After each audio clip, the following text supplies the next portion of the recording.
Olá, para você que acompanha a TV Câmara de Porto Alegre. Nós estamos vivendo um momento histórico. Após a maior cheia do Guaíba, a capital dos gaúchos começa a se reconstruir aos poucos. Na impossibilidade de estarmos na Câmara Municipal, nós estamos direto, TV Câmara Entrevista dos estúdios da produtora Lumière, responsável pela operação atualmente da Câmara, a TV Câmara de Porto Alegre. Hoje, o assunto é saúde mental pós-desastres. Em meio a essa reconstrução que os atingidos pela enchente precisam fazer, reconstruir suas vidas, reconstruir a casa onde moravam até então, como fica a saúde mental, as memórias, o emocional dessas pessoas e do coletivo para poder voltar à normalidade? Para a gente poder conversar sobre essas e outras questões, a gente recebe hoje aqui a vereadora psicóloga Tanise Sabino, do MDB, que também é presidente da Frente Parlamentar de Saúde Mental. Bem-vinda. Obrigada, prazer estar falando contigo, Felipe, com todos que nos assistem aqui nesse programa da TV Câmara e parabenizar a equipe que pensou nesse tema tão importante que é a saúde mental, a questão emocional das pessoas que passaram por essa situação das enchentes. E, na verdade, nós estamos vivendo a pior enchente do estado do Rio Grande do Sul, que atingiu aí mais de 90% do nosso estado, não foi somente Porto Alegre, né? 90% do nosso estado, mais de 450 municípios, e é algo bem importante, bem relevante para esse debate. Então, parabéns à equipe que está propondo esse tema. Que bom que a senhora está aqui também. E junto a nós está aqui o Christian Christensen. Ele é psicólogo e coordenador do Núcleo de Estudos e Pesquisa em Trauma e Estresse da PUC-RS. Professor, muito obrigado pela presença. Obrigado pelo convite, um prazer estar aqui com a vereadora, a gente poder conversar sobre esse tema tão importante para todos nós. Primeiro de tudo, eu preciso perguntar, como é que vocês, profissionais da psicologia, estão nesse momento atuando de diferentes maneiras em meio a essa tragédia para atender essas pessoas que tanto precisam? Primeiro contigo, vereadora, a senhora que também tem atuado enquanto parlamentar, enquanto também voluntária, enquanto cidadã também, para poder ajudar essas pessoas. Como é que a senhora está em meio a essa tragédia? Primeiro quero também salientar da alegria de estar aqui ao lado o professor Christian da PUC, que é uma referência também nesses assuntos de trauma, de estresse pós-traumático, e acho que é um momento bem importante esse que nós estamos aqui. E respondendo à tua pergunta, dizer assim que nós, psicólogos, também nós não estamos imunes ou fora, nós não estamos numa bolha ou fora de tudo que está acontecendo. Todos estão sendo impactados de alguma forma, uns mais, outros menos, mas ninguém vai sair imune desse desastre, né? Eu, pessoalmente, né, como estou sendo impactada, eu estou preocupada, eu me sinto assim preocupada com o nosso estado, com a nossa cidade, me sinto preocupada com as pessoas. Eu conheço muitas pessoas, eu tenho muitos amigos que foram impactados na região do Centro Histórico, na região do 4º Distrito, no Sarandi, de cidades vizinhas. Então, eu fico preocupada com as pessoas, com os meus amigos. Me sinto um pouco cansada porque a gente não para, desde cedo da manhã até tarde da noite, né? Até 11 da noite, meia-noite, o telefone não para, é ligação, é WhatsApp. Eu procuro também estar em contato com as pessoas, visitando. Então, assim, acho que um sentimento de preocupação, de cansaço, às vezes impacta um pouco no sono, né? Que às vezes a gente dorme um pouco mal, assim, preocupado. Mas a gente também vai lidando com isso, né? Vai no dia a dia também lidando com essas situações. Vai fazendo manejo também, professor, porque a gente conversava, de fato ninguém está preparado para uma tragédia como essa, embora haja alguns protocolos também. Como é que o senhor está nesse momento? Pois então, eu acho que eu partilho com a Tanise dos mesmos sentimentos, eu acho que são comuns a maior parte de nós todos, não só no estado, acho que quem está de fora também, olhando o que a gente está passando, se solidariza, né? Acho que é um misto assim de tristeza e preocupação, né? Eu acho que preocupação com o destino das pessoas, preocupação com o futuro, né? Em algum grau esperançoso, porque, vamos dizer assim, nos sensibiliza ver toda essa corrente solidária entre nós e das pessoas que estão de fora, até de fora do país. Então, isso dá um certo senso de esperança. Não um otimismo irrealista, mas um senso de esperança. Pois é, um trauma coletivo, que que todos estamos vivendo nesse momento. E essa característica desse trauma coletivo, ela é diferente, né, professor? A gente, inclusive, ouvindo vocês especialistas, que nesse momento são comuns.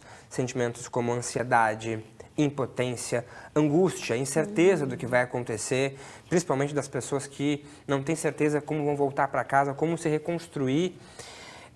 Existem alguns estágios, né, professor? E eu acho que o importante é apontar a necessidade de atendimento quase que imediato após o que aconteceu. Como é que isso a curto e médio prazo pode ser, digamos assim, trabalhado para ajudar essas pessoas a não desenvolver transtornos como, por exemplo, depressão, ansiedade também? São várias fases assim que a gente pensa em diferentes níveis de intervenção, né? O que se faz agora mais neste início é uma intervenção que chama Primeiros Socorros Psicológicos, né? E um dos objetivos dessa intervenção também é a gente tentar prevenir problemas psicológicos mais graves no futuro. Tá? Existem outros objetivos, né? O principal, o acolhimento, a escuta, né? De uma forma qualificada, não invasiva. Né? Poder auxiliar as pessoas ali a lidar com algumas das suas necessidades mais básicas, as pessoas poderem falar das suas preocupações psicológicas também. Dentro disso, né, nós podermos oferecer algum auxílio prático, estimular a autonomia das pessoas, em poder resolver problemas, conectar as pessoas com os recursos que existem, né, em muitos locais e que seguirão existindo, e tentar reaproximar as pessoas do seu grupo de apoio, né, seus grupos de apoio e suporte social primários. Assim. Então, isso é o que se faz nesse primeiro momento. Mas é claro que as preocupações que a gente tem do ponto de vista de saúde mental, elas se estendem para muito além deste primeiro momento, né? Com certeza a gente pode falar logo mais sobre isso, porque nesse momento, agora inicial, vereadora, a senhora pôde conversar também com muitos desabrigados e pôde ver também essa ansiedade de perto, essa angústia, esse medo. Muitas memórias se perderam, junto com fotos, documentos. Poder reconstruir essa emoção agora vai ser devagar, né? É verdade. As pessoas, elas estão numa situação emocional e de vida muito difícil, né? Elas perderam as suas casas. E a casa, ela, além de ter um significado concreto, né, físico, ela também tem um significado emocional, psicológico. É na nossa casa que a gente se reconhece, na nossa casa que tem a nossa identidade, é na nossa casa que é um porto seguro, a gente se sente acolhido, né? Então, assim, a gente fala muito das memórias, questão até de álbuns de fotos, de presentes, né? Eu tenho uma amiga, por exemplo, que ela tem na sua casa uma cristaleira. E naquela cristaleira ela coloca objetos de todas as viagens que ela fez, tanto no Brasil como no exterior. Então, foi para Paris, Torre Eiffel, né? Londres, aquele ônibus, enfim, né? De todos os lugares que ela foi. Então, assim, isso é perdido, né? Isso a água leva. Enfim, objetos pessoais. Eu tenho uma amiga também que passou por esse episódio das enchentes e ela perdeu tudo. E ela mora aqui, né? Em Porto Alegre, Rio Grande do Sul, mas ela nasceu no Rio Grande do Norte. E aí, o que ela me disse, né? Que sempre quando ela ia visitar os parentes no Rio Grande do Norte, ela trazia alguma coisa da família. A coberta que a avó fez, né, a caixinha de joias da mãe dela. E ela me disse assim, Tanise, o que mais me dói é que eu perdi tudo isso, tudo que ao longo dos anos eu fui construindo as minhas memórias, né, eu perdi, né. Então, assim, é uma reconstrução, na verdade, é uma reconstrução de vida, é uma reconstrução de família, de casa, de comunidade, de bairro, de cidade, de estado, é uma reconstrução geral, né? E é um desafio muito forte, com certeza. O profissional da psicologia nesse momento, professor, como que ele pode fazer esse manejo para ajudar nessa reconstrução em meio a, como eu falei, nessa incerteza, porque não tem como ter essas coisas de volta mais. Mas o senhor falou em alguns momentos sobre a importância de daqui a pouco realmente normalizar o que está acontecendo e nesse momento como a gente pode enfrentar e encarar isso? E será que a gente pode dizer que vivendo o trauma coletivo pode ser mais fácil?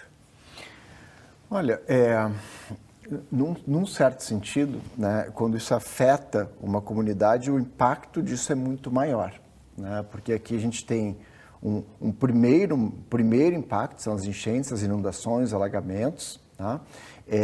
E aí você tem algumas pessoas ali com risco à vida, né, algumas pessoas sem comida, sem água potável, sem medicamento. Então esse é um primeiro grande impacto.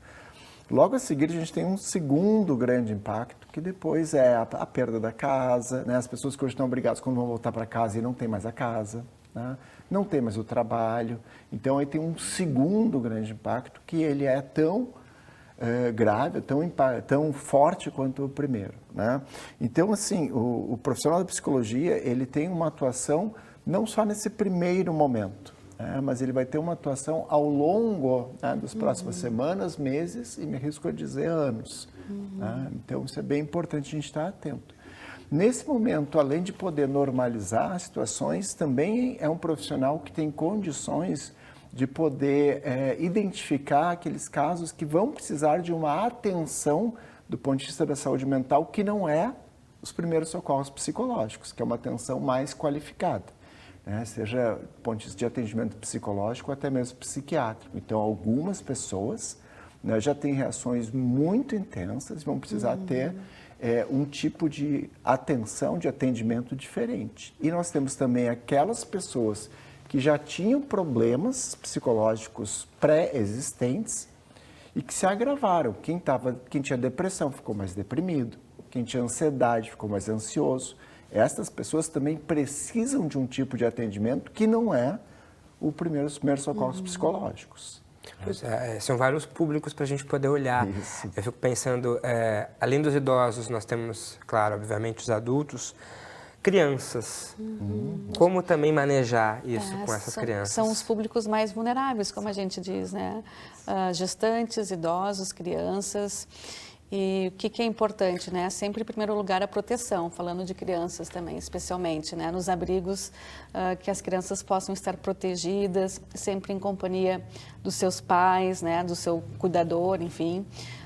Eu vejo que alguns abrigos já têm um espaço kids, assim, né? Tem uma área reservada para as crianças, então que elas também possam brincar, porque a criança elabora as suas dificuldades de uma forma diferente do adulto, né? O adulto consegue colocar em palavras o que está sentindo, o que está pensando, e a criança, ela ainda não consegue isso, né? Então, ela usa muito o brinquedo, né? O brincar, o desenhar.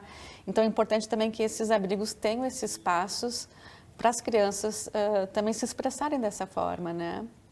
E nesse momento também a gente vê, e vai ter que ver, a necessidade desses psicólogos estarem unidos a poder público para poder manejar a própria educação dessas crianças, como é que vai ser para essa volta à escola, como recuperar isso também. Então, é um trabalho bem específico, professor. Isso. Eu até estava pensando sobre isso ontem, né? E eu acho que daria para a gente pensar até um projeto de lei, estou pensando sobre isso, em protocolar um projeto de lei, de fazer um programa para as escolas, um programa para desenvolver habilidades socioemocionais para lidar com essas situações de desastre, né, com as crianças. Desenvolver mais a empatia, lidar com a diversidade, lidar com conflitos, né?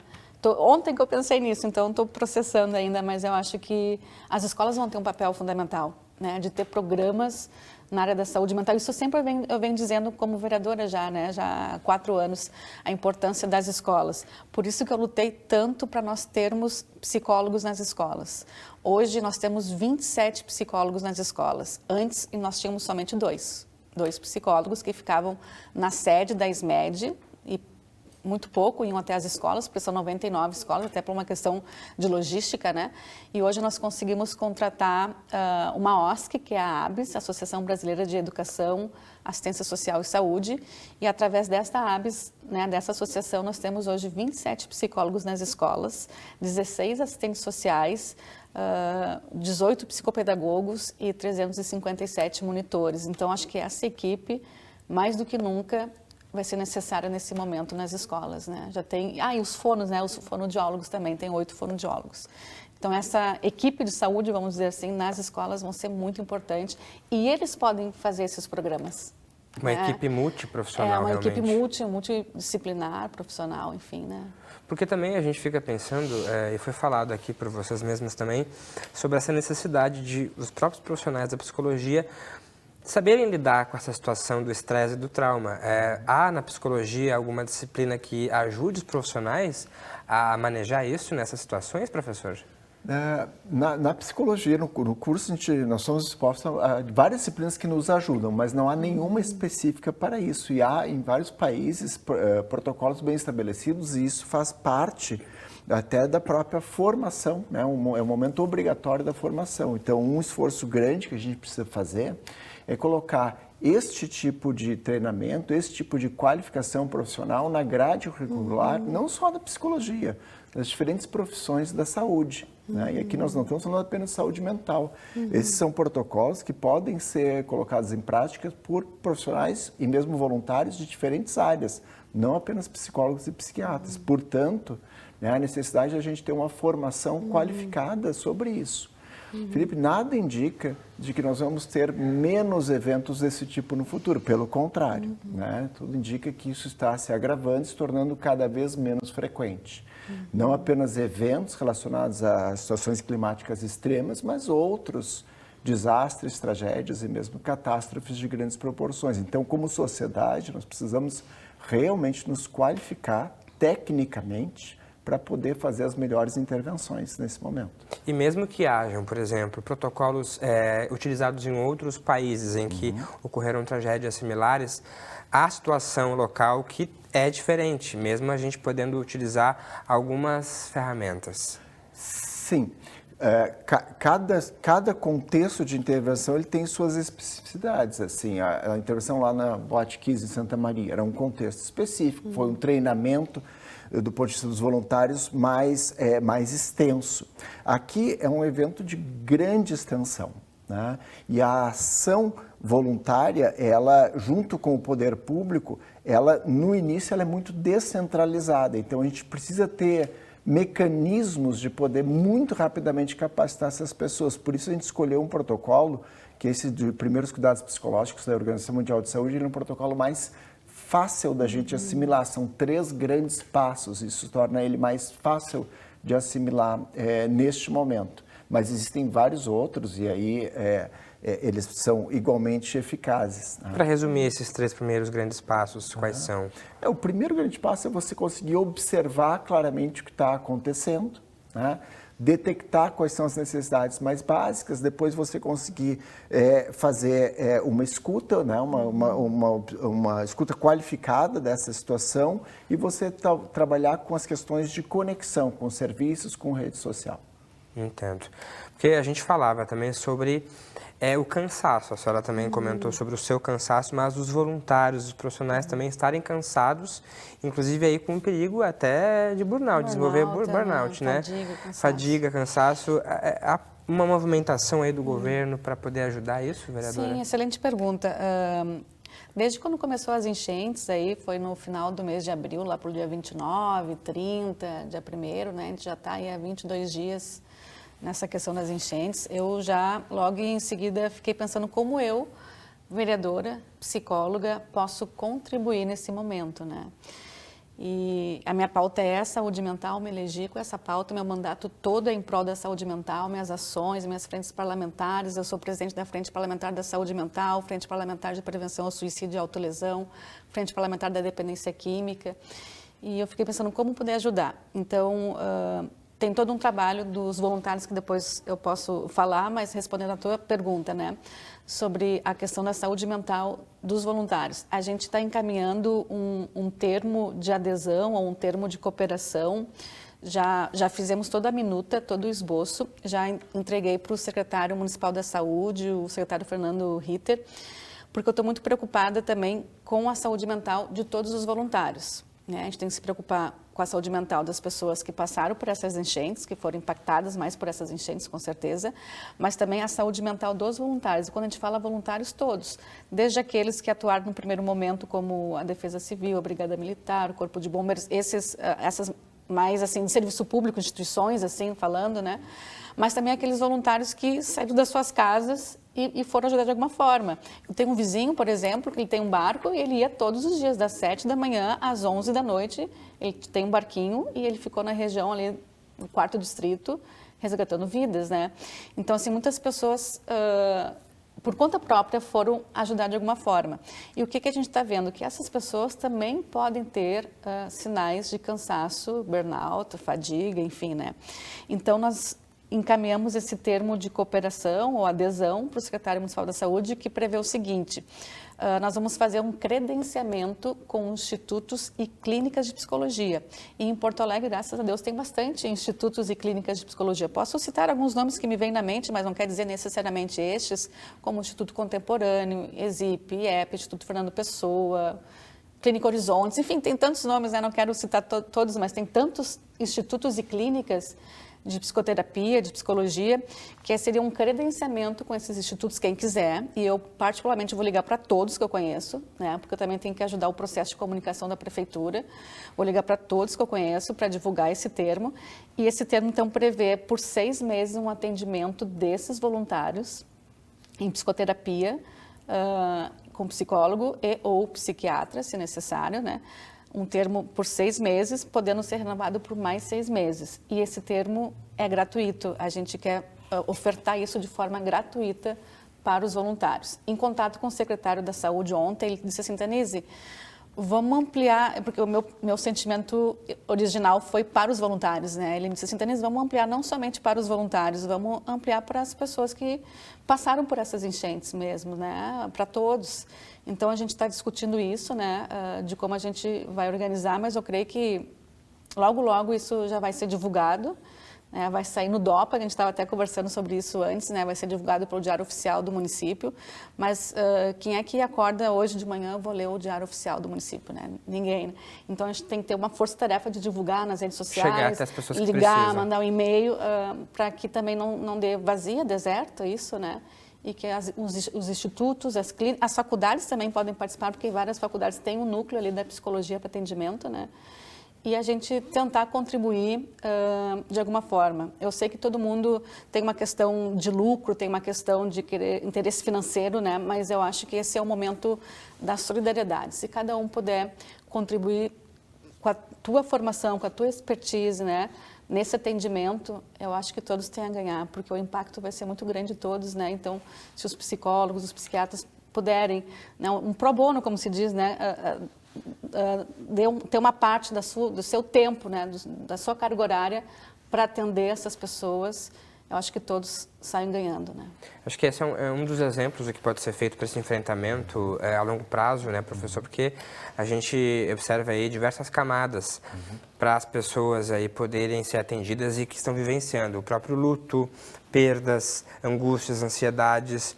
A gente está num estado em que os índices de suicídio são muito altos, mais um desafio para poder lidar.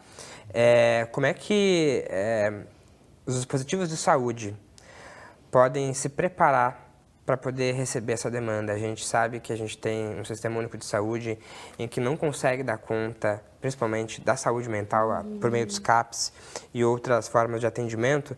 É realmente ampliar esse serviço, porque foram 6 meses, mas a gente vai precisar mais de 6 meses desse atendimento, né, professor? Eu queria só elogiar essa iniciativa da vereadora Tanise, porque eu acho que isso é muito importante, essa visão não só de curto prazo, mas de médio prazo. Eu acho que isso é super importante, né? O que a gente está... Esse esforço voluntário que ocorre nesse momento, ele tende a reduzir muito rapidamente. Infelizmente, ele é reduzido na mesma velocidade que ele é iniciado. Isso é muito ruim para as pessoas que estão recebendo esse tipo de ajuda, porque passa a ideia de um abandono. Então, algo muito importante é a gente ter um planejamento de uma redução gradual dos voluntários nos abrigos, né? Então, agora, isto aqui ainda nós estamos falando no curto prazo, né? No médio prazo, nós vamos precisar, como a vereadora Tanise comentou, ações mais sustentáveis, né? Então, esse tipo de termo de cooperação, acordo de cooperação, é fundamental para poder garantir um atendimento de qualidade para as pessoas, né? Porque senão nós vamos fazer aquele fogo de palha, né? Fazemos um grande esforço, isso se encerra e as pessoas ficam com o que elas já tinham antes, que é pouco. Tá? É pouco. Então, a ação, ela se dá em vários níveis. Tem um nível muito básico, assim, do ponto de vista de saúde mental, que é algo muito, digamos que é uma ação na comunidade, né? A maior parte das pessoas não vai adoecer num contexto desses, né, do ponto de vista de saúde mental. Então, a maior parte das pessoas vai se beneficiar disso que nós chamamos dos primeiros cuidados psicológicos, de uma informação qualificada, normalizar um pouco as reações que elas estão vivendo nesse momento, né? Ter esforços comunitários, né, de organização dos grupos primários de apoio, dos grupos religiosos, do líder comunitário, do agente comunitário de saúde. Então, tem algo que se dá a um nível muito amplo e que para muitas pessoas vai dar conta. Porém, tem um outro nível de intervenção, que são aquelas pessoas que já apresentaram alguma dificuldade emocional prévia, já apresentaram alguma maior, ou apresentam alguma maior vulnerabilidade. Para estas pessoas, nós vamos ter que ter um nível diferente. Então, talvez até uma busca mais ativa em relação à população, né, naquele território onde a unidade atua. E para algumas pessoas, que não são poucas, nós vamos precisar ter esse tipo de cuidado que a Tanise comentou, que é um cuidado do ponto de vista de saúde mental, uma atenção terciária, que é psicoterapia, então tratamento psicológico, e em alguns casos, tratamento psiquiátrico. Pois é, me chamou a atenção que o senhor falou, não serão poucas. Há uma estimativa da porcentagem de público que vai precisar desse cuidado terceiro aí? Então, cada situação ela é única e algo com essa extensão, obviamente, nós nunca vivemos. Tá? Mas quando a gente olha estudos que avaliam enchentes, inundações em outros países ou mesmo no Brasil, a gente pode ter uma ideia de curto prazo, que eu estou dizendo, desculpa, de médio prazo, que é 1 ano, que é algo muito preocupante. E aqui eu só queria diferenciar para a gente fazer essa projeção em 3 grupos. Um grupo que foi diretamente afetado, foi profundamente afetado, ou seja, teve sua casa inundada, teve que ser retirado, teve que ser abrigado, até mesmo correu risco de vida.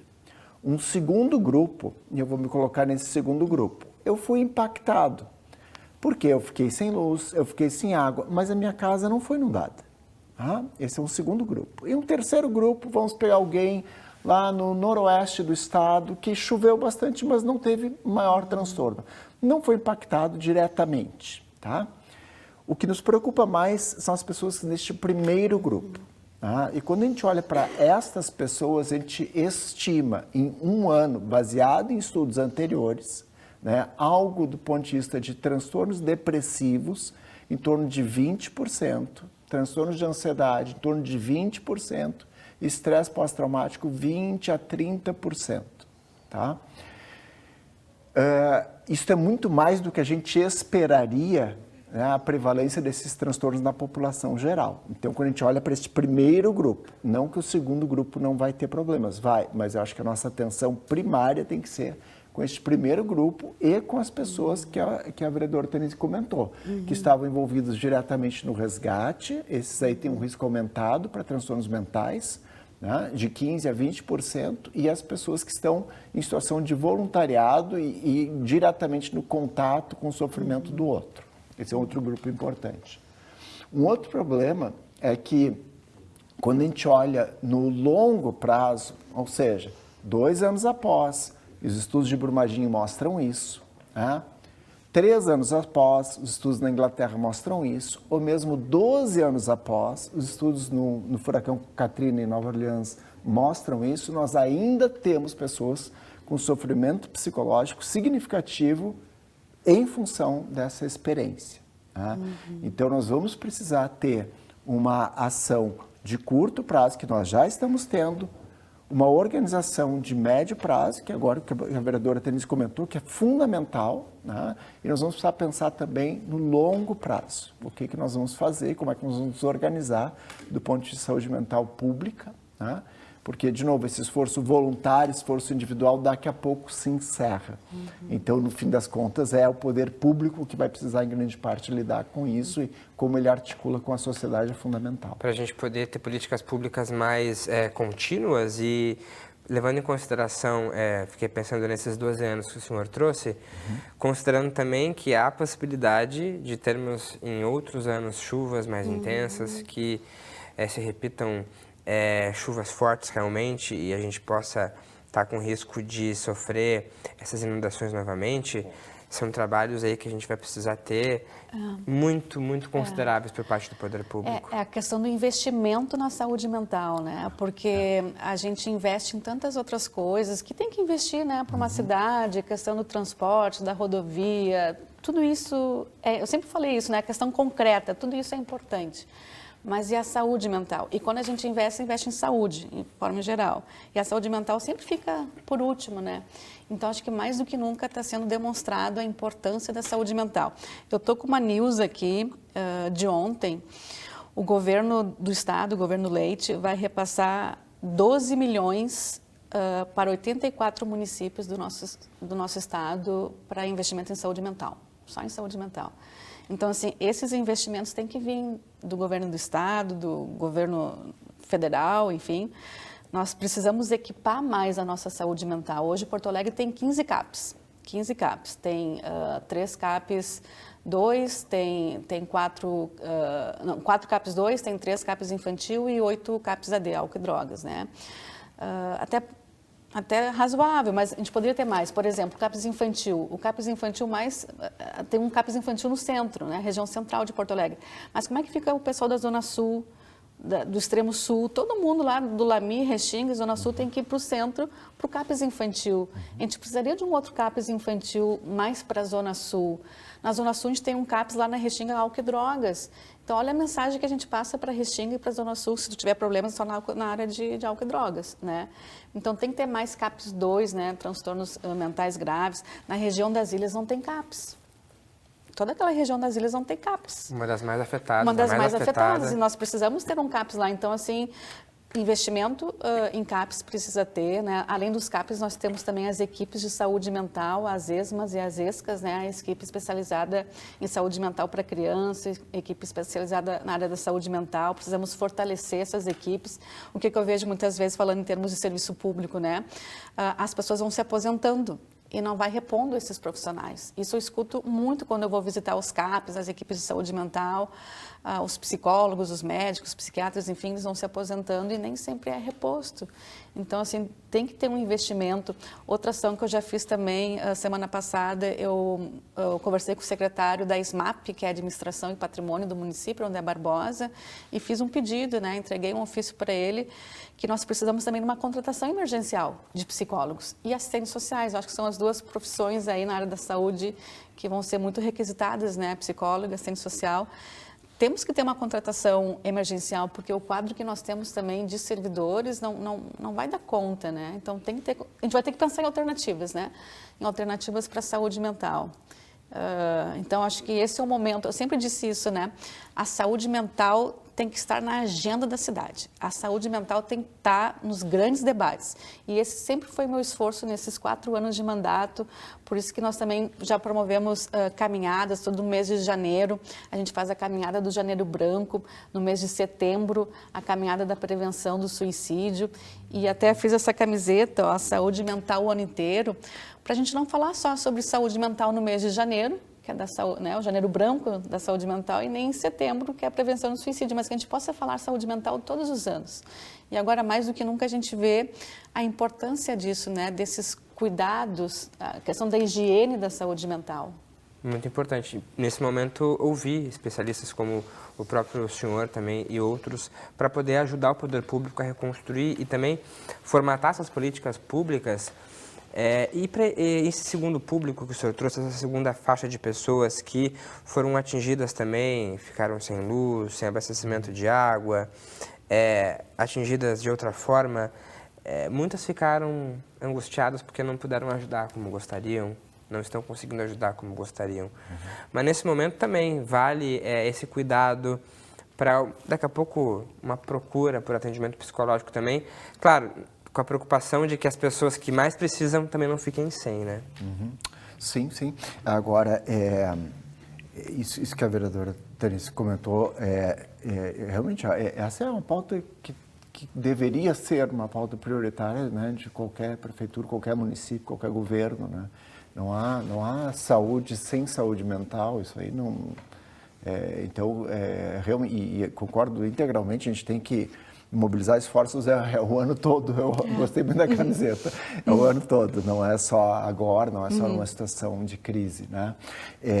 Então, isso que tu perguntaste, Felipe, sim, né? Muitas pessoas que foram afetadas, mas não tiveram suas casas, né, inundadas, alagadas, não tiveram tantas perdas assim, mas também estão em sofrimento, né? E eu acho que isso é importante. As pessoas se sentem às vezes muito ansiosas, como nós nos sentimos todos, né? E relatamos isso no início da nossa conversa. As pessoas muitas vezes ficam se sentindo culpadas, bom, porque, né, eu fui poupado dessa tragédia, outra pessoa está sofrendo. Né? As pessoas se sentem, às vezes, impotentes em relação a não conseguir dar conta de todo o sofrimento que está aí colocado. E eu acho que, né, são sentimentos que são até esperados nesse momento. O que é importante, eu acho que é a quantidade desse sentimento, é o grau. O importante é que isso não nos paralise, né? Isso não nos imobilize, né?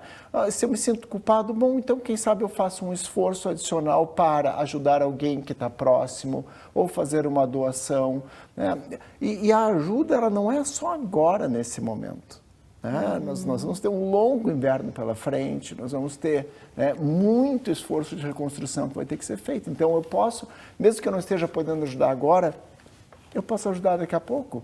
Né? Eu posso me voluntariar, eu posso fazer uma doação, eu posso arrecadar alimentos, enfim. Então eu acho que é importante a gente poder direcionar essa ansiedade, direcionar essa culpa para um esforço efetivo. Com pessoas próximas, familiares também, amigos. Porque a sensação que nós temos é que todo mundo quer ajudar subindo no barco nos resgates, né? Parece que ajudar é só subir no barco. Parece que é a síndrome do herói, assim, né? A gente tem que salvar vidas dentro do barco, que é importante. E eu louvo e agradeço todos que fizeram isso. Foi extremamente importante. Mas é aqueles que não conseguiram fazer, ou que não puderam, enfim, né? Então, tu pode ajudar de outras formas, através de doações, através de ligações. Eu procuro todo dia ligar no mínimo para 3 ou 4 amigos, assim, que eu sei que é da região, né, do 4º distrito, da Zona Norte, enfim, ligar, como é que tu tá, precisa de ajuda, cuidar com as informações, não espalhar fake news, né, sempre certificar a informação, o que rola nos grupos, fulano de tal tá doando colchão, não sei o que, aí tu vai ligar, não, mais uma vez alguém tá me ligando, é fake, é falso, não tô doando, então assim, inventam coisas, né, então cuidar para quando tu compartilhar uma informação para ver se realmente ela é verdadeira, isso tudo já é uma grande ajuda. Agora, um outro momento que a gente pode ajudar muito é ajudar as pessoas a limparem as suas casas. Talvez, conforme o perfil da pessoa, não se sinta à vontade de ajudar a limpar uma casa de uma pessoa que tu não conhece, em que pese a gente tem visto voluntários até de outros estados vindo para cá, né, com caminhonete, enfim, ajudando a limpar. Mas então, que ajude a limpar a casa de um amigo, né? Se tu não se sente à vontade com um desconhecido, mas certamente tu tem alguém que tu conhece que está passando por essa situação. Ajudar a limpar é um baita gesto de solidariedade. Isso já é uma baita ajuda. Acho que a gente pode pensar que os pequenos esforços, né, realmente podem fazer a diferença, justamente nesse momento em que as pessoas estão se reconstruindo e elas precisam ter esse senso de pertencimento de volta. Os vínculos são importantes. Então essas ajudas, elas podem ajudar a reerguer daqui a pouco essa força interna também para poder a pessoa retomar a sua vida, porque a retomada da vida, claro, vai ter a ajuda do Estado, mas também ela tem que ser individual, né, professor? Tem. E ela envolve, né, um exercício de autonomia, mas também quando esse exercício é feito de uma forma coletiva, né, isso vai reconstruindo um senso de comunidade que é fundamental nesse momento. Né? E aí nós temos pessoas em situações muito diferentes. Né? Nós temos pessoas que vão ter que limpar suas casas, nós temos pessoas que não têm mais casa para serem limpas, então nós vamos precisar, né, ter um esforço que ele não é só individual, também é individual, mas é essencialmente um esforço coletivo de reconstrução. Muito importante. A gente está chegando ao final do nosso TV Câmara entrevista sobre o tema saúde mental pós-desastres. E a gente queria convidar você a poder compartilhar e divulgar esse programa para as pessoas poderem refletir juntas sobre a importância do cuidado à saúde mental neste momento. Eu queria profundamente agradecer a vinda de vocês aqui neste momento, parabenizar pelo trabalho aí que vocês estão fazendo e pedir uma mensagem final, por favor, psicóloga, vereadora. Nós estamos vivendo um momento muito difícil no nosso estado, essa é a maior enchente histórica, é um desafio sim, com certeza, mas a mensagem que eu quero deixar é que é possível sim reconstrução. A gente tem que reconstruir, é uma reconstrução de vidas, de famílias, de bairros, de comunidades, às vezes é uma reconstrução de uma cidade inteira e nós temos que ter fé, né? Fé, esperança, amor e esperar que dias melhores virão, fazer a nossa parte como pessoa, como indivíduo, a nossa parte como comunidade, que um possa ajudar o outro e também, claro, o apoio dos governos, né? Então, eu acho que é uma parceria em todos os âmbitos e a gente vai conseguir vencer, sim. Obrigado. Por favor, professor, obrigado pela presença. Obrigado, Felipe. Eu acho que da mesma maneira, assim, eu penso, né, que esse esforço coletivo, né, que é o poder público, são as organizações, são os grupos, é cada um de nós, né? Isso vai nos ajudar enormemente, né, a nos reconstruir e talvez até a nos fortalecer para enfrentar outras situações, né? Esperamos que não essa. Então, eu acho que essencialmente a gente precisa ter algum grau de esperança, né? E volto a dizer, não é um otimismo irrealista, né? Porque não vai ser fácil, vai ser muito duro, não vai ser rápido, vai ser muito longo, mas a gente pode sair disso mais fortes. Fica a mensagem. Obrigado a vocês. Muito obrigado a você que nos acompanhou. Para rever este e outros programas, é só acessar nossas redes sociais pelo YouTube e mais informações da Câmara Municipal no site do Legislativo. A gente se vê na próxima edição. Tchau!